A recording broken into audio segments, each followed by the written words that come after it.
Pre historic period of India. दोस्तों, history यानी कि इतिहास एक ग्रीक वर्ड हिस्टोरिया से बना है, जिसका मीनिंग है इंक्वायरी, इन्वेस्टिगेशन या पास्ट नॉलेज।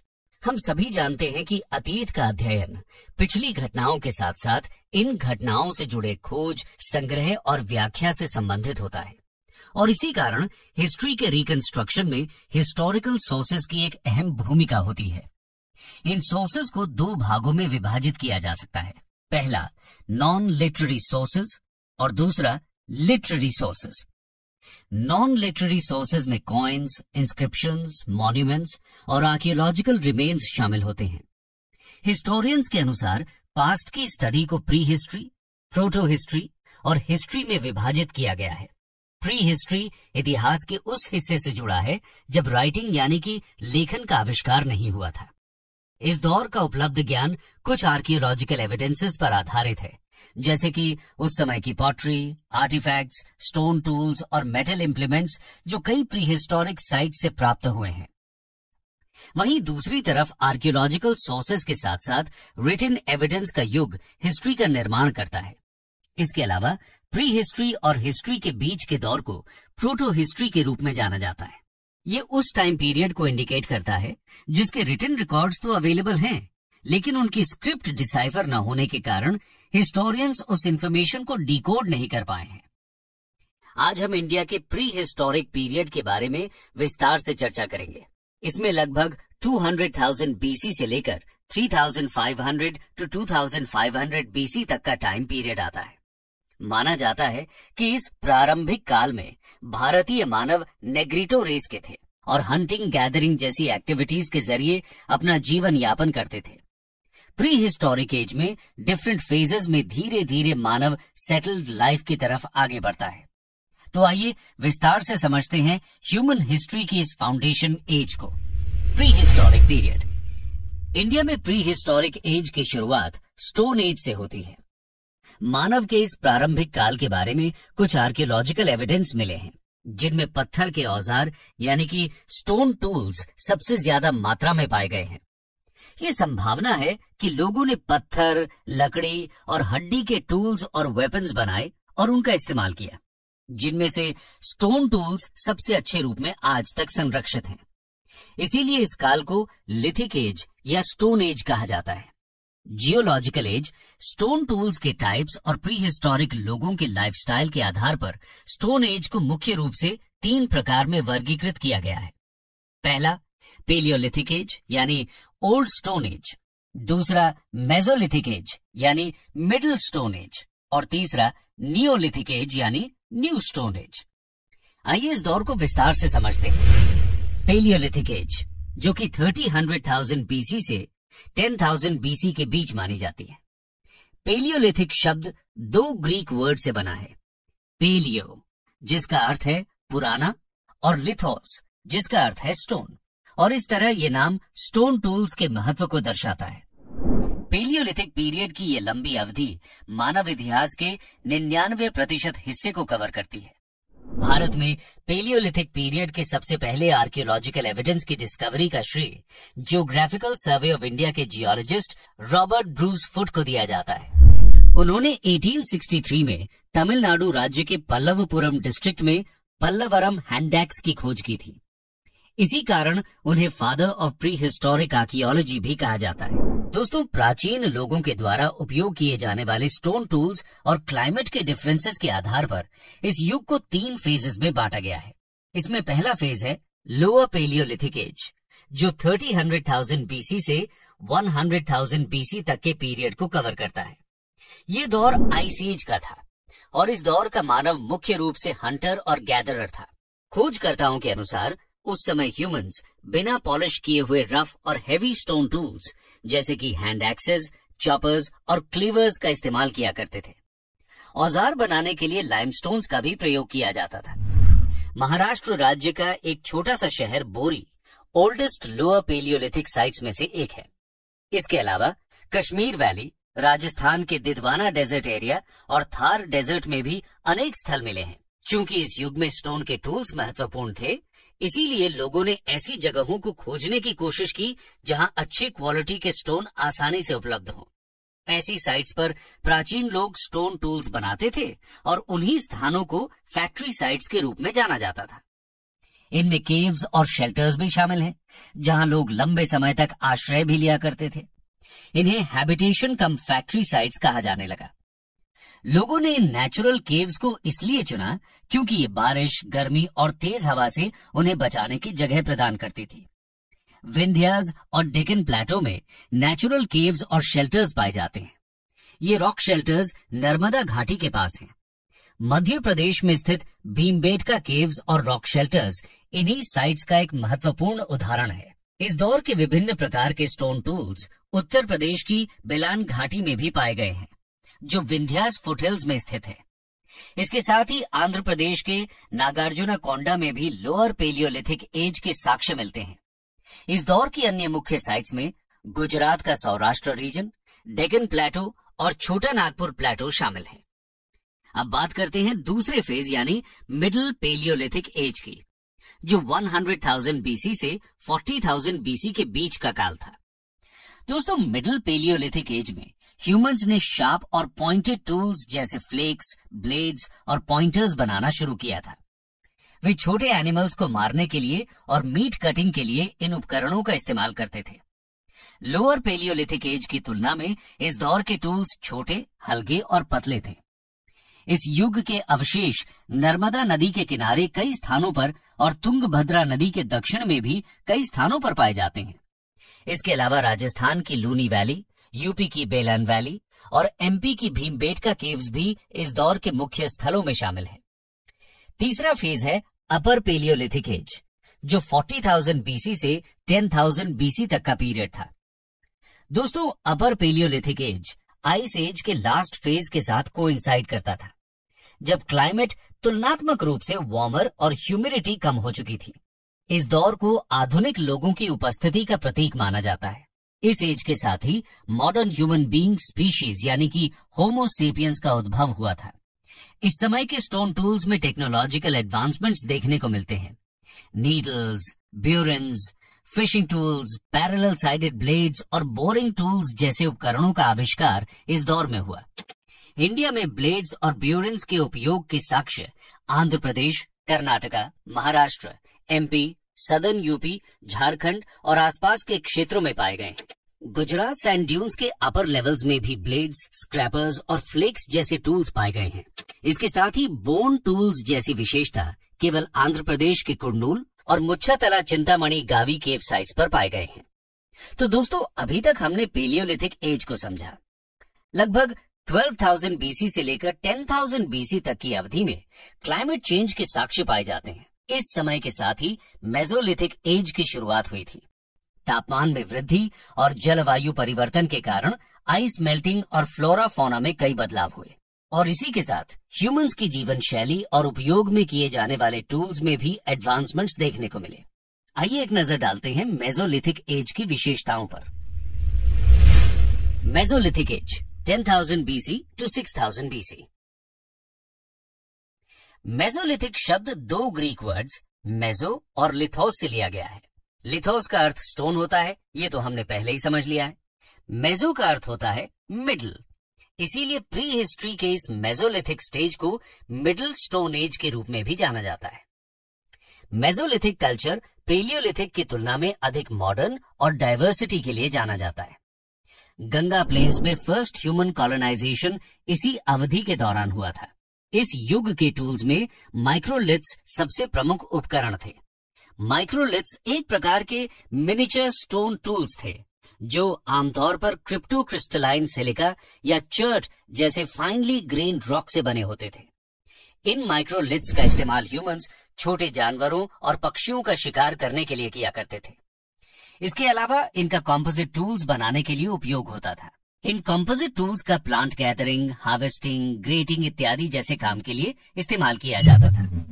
उत्तर प्रदेश के मिर्जापुर डिस्ट्रिक्ट के रॉक शेल्टर्स में माइक्रोलिथ्स और अन्य मेसोलिथिक टूल्स की सबसे पहली खोज की गई थी। इसके अलावा राजस्थान का बागौर क्षेत्र सबसे बड़ी डॉक्यूमेंटेड मेसोलिथिक साइट्स में से एक है। बागौर कोठारी नदी पर स्थित है, जहां खुदाई में माइक्रोलिथ्स के साथ एनिमल बोन्स और शेल्स भी प्राप्त हुए। इसके साथ ही ये माइक्रोलिथ्स ताप्ती, साबरमती, नर्मदा और माही नदी की कुछ घाटियों में भी पाए गए हैं। जैसा कि हमने पहले देखा कि मेसोलिथिक युग का आरंभ क्लाइमेट चेंज के साथ हुआ था।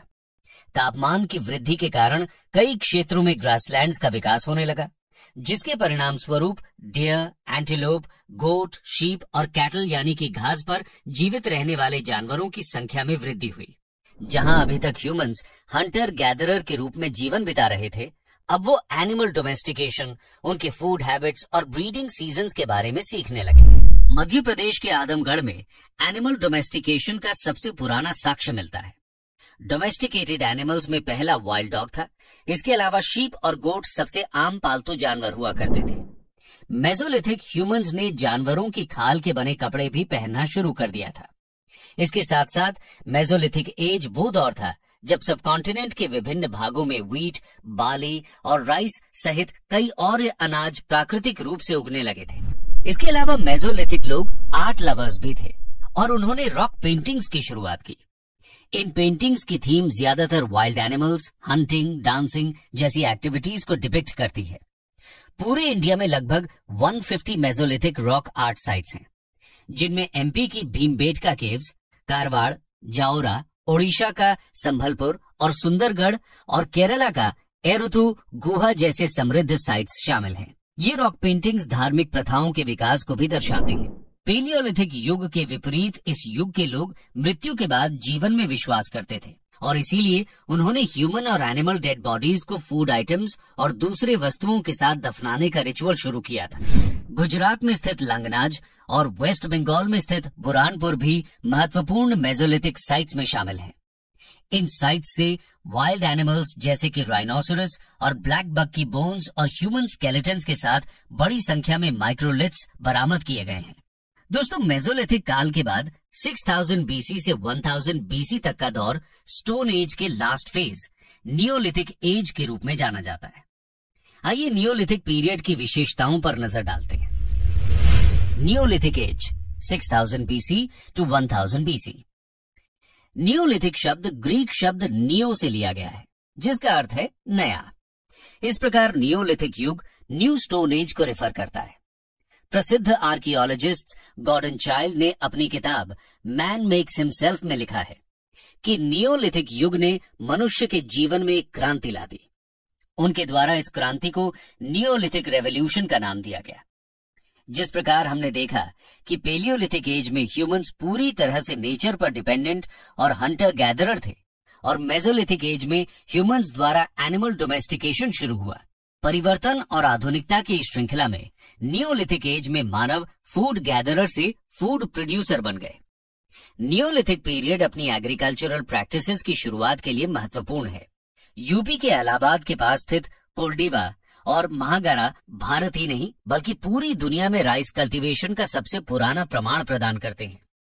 ओल्ड स्टोन एज के विपरीत इस काल में लोग पॉलिश्ड स्टोन टूल्स और एक्सेस का उपयोग करने लगे, जिन्हें अक्सर केल्ट्स कहा जाता है।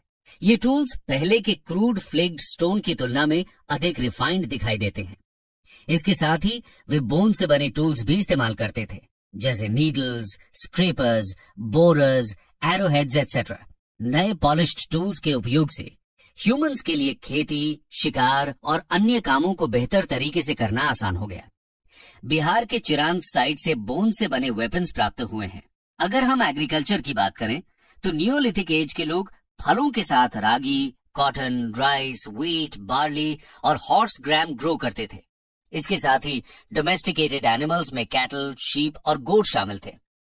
कश्मीर के बुर्जा होम साइट की एक बेरियल साइट से ह्यूमन के साथ डॉग की डेड बॉडी भी मिली, जो कि डॉग डोमेस्टिकेशन का प्रमाण प्रदान करती है। एग्रो पेस्टोरल सोसाइटी के अन्य प्रमाण कर्नाटका के हल्लूर, मास्की और ब्रह्मगिरी साइट से प्राप्त हुए हैं। पौधों और जानवरों को पालतू बनाने की शुरुआत से बड़ी मात्रा में फूड ग्रेन्स और एनिमल फूड का प्रोडक्शन होने लगा था और प्रोड्यूस किए गए इन फूड ग्रेन्स और कुक्ड फूड को स्टोर करने के लिए मिट्टी के बर्तन यानी कि पॉटरी मेकिंग की शुरुआत हुई और इस प्रकार मिट्टी के बर्तन पहली बार नियोलिथिक एज में दिखाई दिए। इसी काल की पॉटरी को grey ware, black burnished ware और मैट इम्प्रेस्ड वेयर के तहत क्लासिफाई किया गया था। इनिशियल स्टेज में हैंडमेड पॉटरी बनाए गए थे, लेकिन बाद में फुट व्हील्स का इन्वेंशन हुआ। ये लोग कॉटन और वुल के कपड़े बनाना भी सीख चुके थे। कॉटन का ओल्डेस्ट एविडेंस मेहरगढ़ साइट से प्राप्त हुआ, जो वर्तमान में पाकिस्तान में स्थित है। नियोलिथिक युग के लोग मिट्टी के बने रेक्टेंगुलर और सर्कुलर हाउसेज में रहते थे, और इस प्रकार फर्स्ट सेटल्ड सोसाइटी और अर्लीस्ट इंडियन विलेजेस की नींव नियोलिथिक एज में रखी गई थी। इसके साथ ही कश्मीर वैली में पिट ड्वेलिंग के साक्ष्य भी मिले हैं, जो ये बताते हैं कि यहाँ नियोलिथिक लोग पिट्स में रहते थे। हालांकि इस काल में भी लोग पहाड़ी क्षेत्र और रिवर वैली से अधिक दूर नहीं रहते थे, क्योंकि वे तब भी पूरी तरह स्टोन टूल्स और वेपन्स पर निर्भर थे। इसके साथ ही एग्रीकल्चर, पॉटरी और एनिमल डोमेस्टिकेशन के लिए नेचर से उन्हें नेचुरल रिसोर्सेज मिलते थे। नियोलिथिक एज के अंत के साथ स्टोन एज का भी अंत हुआ, और इसी दौरान कई संस्कृतियों ने धातु यानी कि मेटल्स का उपयोग करना शुरू कर दिया। ज्यादातर ये मेटल्स कॉपर और लो ग्रेड ब्रॉन्ज थे। मेटल्स के उपयोग पर आधारित इस संस्कृति को चाल्कोलिथिक यानी कि कॉपर स्टोन फेज के रूप में जाना जाने लगा। आइए जानते हैं इसके बारे में। Chalcolithic age 2000 BC to 500 BC। ये कल्चर मुख्य रूप से प्री हड़प्पन फेज में देखी गई थी, जहां एनिमल रियरिंग और रूरल सेटलमेंट होने लगे थे। लेकिन कई स्थानों पर यह पोस्ट हड़प्पन फेज तक भी फैली हुई थी। Pre Harappan phase neolithic age और हड़प्पन एज के बीच ट्रांजिशन पीरियड को रिप्रेजेंट करता है। चाल्कोलिथिक एज वो आधार है जिस पर हड़प्पा सिविलाइजेशन के ग्रेजुअल एवोल्यूशन को समझा जा सकता है। इस युग में कॉपर का उपयोग कर axe, fishing hooks, chisels, pins, knives और रॉड्स जैसे टूल्स बनाए जाते थे। इस दौर के घर स्टोन्स और मड ब्रिक से बनाए गए थे, और अभी तक लोग बर्न्ट ब्रिक से परिचित नहीं थे। हालांकि राजस्थान में स्थित गिलुंड साइट एकमात्र स्थान है जहां से बेक्ड ब्रिक्स के कुछ अवशेष मिले हैं। चाल्कोलिथिक सोसाइटी की संस्कृति शहरी नहीं थी और इन्हें एक विलेज सोसाइटी माना जाता है। इस युग के साथ सोशल इनइक्वालिटीज की भी शुरुआत हुई, जहां एक तरफ विलेज चीफ रेक्टेंगुलर शेप्ड घरों में रहते थे, वहीं आम जनता छोटे राउंड हट्स में रहती थी। घरों के अलावा इस युग के बैरियल्स भी विभिन्न प्रकार के होते थे, जिसमें सिंगल बैरियल से लेकर स्मॉल बॉक्स शेप्ड बैरियल्स और रॉक कट टूम्स भी शामिल थे। लोग डेड बॉडीज को पॉट्स और कॉपर ऑब्जेक्ट्स के साथ अपने घरों के फर्श पर नॉर्थ साउथ डायरेक्शन में दफनाया करते थे। वेस्ट महाराष्ट्र में पाए गए बैरियल्स में काफी बड़ी संख्या में छोटे बच्चों को दफनाने के एविडेंस मिले हैं, जो ये स्पष्ट करते हैं कि नियोलिथिक एज में इन्फेंट मोर्टेलिटी रेट काफी अधिक थी। इस दौर में आर्ट और क्राफ्ट में वृद्धि हुई, जिसमें कॉपर स्मिथ्स और स्टोन वर्कर्स भी शामिल थे। उन्हें स्पिनिंग, वीविंग और क्लॉथ मैन्युफैक्चरिंग भी आती थी। हालांकि अब तक वो लिखने की कला नहीं जानते थे। चाल्कोलिथिक काल की मुख्य पहचान पॉलीक्रोम पेंटेड पॉटरी है। ब्लैक और रेड पॉटरी उस युग में काफी प्रचलित थी। ओकर कलर्ड पॉटरी भी बहुत लोकप्रिय थी। ओकर कलर्ड पॉटरी के साक्ष्य राजस्थान, पंजाब, हरियाणा और वेस्टर्न यूपी के क्षेत्रों में पाए गए हैं। इसके साथ ही लोग ऑर्नामेंट्स के भी शौकीन थे। इस युग की महिलाएं शेल और बोन्स के बने आभूषण पहनती थीं। वे सेमी प्रेशियस स्टोन्स जैसे कि स्टेटाइट और क्वार्ट्ज क्रिस्टल से मोतियों की माला का भी निर्माण करते थे। चाल्कोलिथिक युग अनेक संस्कृतियों के लिए जाना जाता है। इन संस्कृतियों का नामकरण उनकी जियोग्राफिकल लोकेशन के आधार पर किया गया है, जैसे साउथ ईस्टर्न राजस्थान में स्थित आहार या बनास कल्चर, जो बनास घाटी के नाम से लिया गया है, जिसमें संस्कृति के अधिकांश साइट्स लोकेटेड हैं। ये भारत में सबसे पुरानी चाल्कोलिथिक कल्चर्स में से एक है। इस कल्चर के major excavated sites Udaipur, Bhilwara और राजसमंद डिस्ट्रिक्ट में स्थित हैं। यहाँ से स्टोन ब्लेड्स और राइस कल्टीवेशन के प्रमाण मिले हैं। इसके साथ ही रिच सेरेमिक ट्रेडिशन के भी साक्ष्य मिलते हैं। मेजर कल्चर में अगला नाम एमपी के उज्जैन में स्थित कायथा कल्चर का है। ये चंबल नदी की ट्रिब्यूटरी काली सिंध के तट पर स्थित है। इसके अलावा सेंट्रल इंडिया का सबसे प्रमुख चाल्कोलिथिक कल्चर मालवा कल्चर है, जो नर्मदा नदी के तट पर पूरे मालवा रीजन में फैला हुआ है।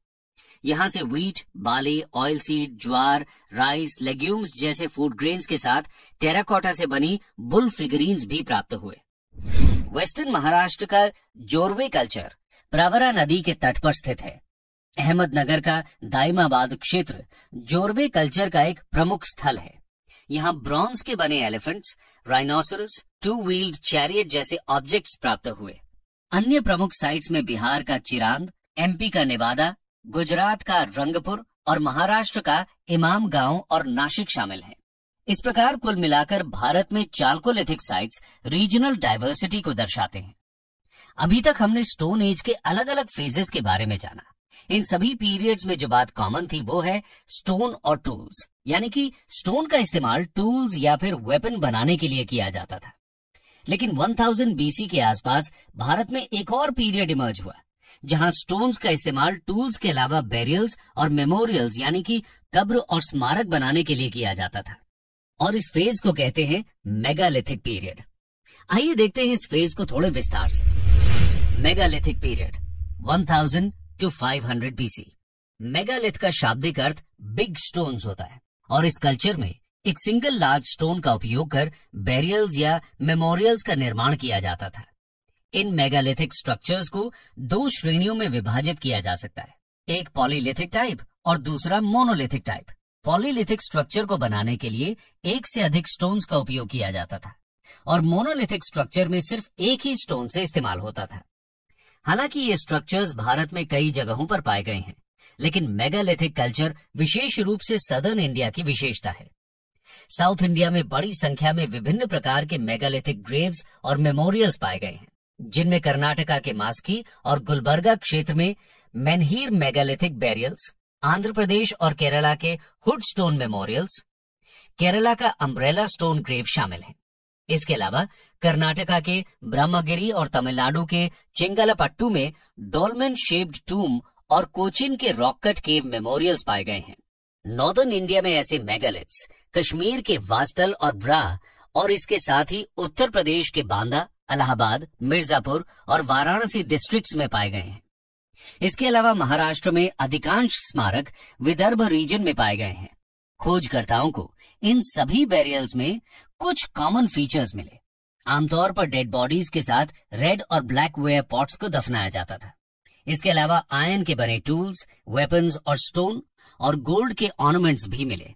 इसके साथ ही कुछ बेरियल्स के स्केलेटन्स के साथ हॉर्स और हॉर्स इक्विपमेंट मिले, तो कभी डोमेस्टिक एनिमल्स जैसे कि बफलो, शीप और गोट।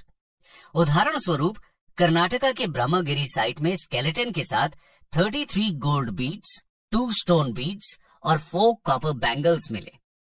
वहीं दूसरी ओर अनेकों साइट से सिर्फ कुछ पॉट्स मिले। स्केलेटन्स के साथ मिली ये वस्तुएं संभवतः उन्हीं डेड पर्सन से जुड़ी रही होंगी। इन खोजों से पता चलता है कि दफनाने वाले लोगों के बीच सोशल स्टेटस का अंतर था। कुछ अमीर थे तो कुछ गरीब, कुछ मुखिया थे तो कुछ आम लोग। इस युग में हाई क्वालिटी रेड और ब्लैक पॉटरी का उपयोग इसकी खास विशेषता है। ये ध्यान देना काफी इंटरेस्टिंग है कि नॉर्थ और साउथ दोनों ही रीजन्स में मेगालिथिक बेरियल्स के साथ ब्लैक और रेड पॉटरीज मिले।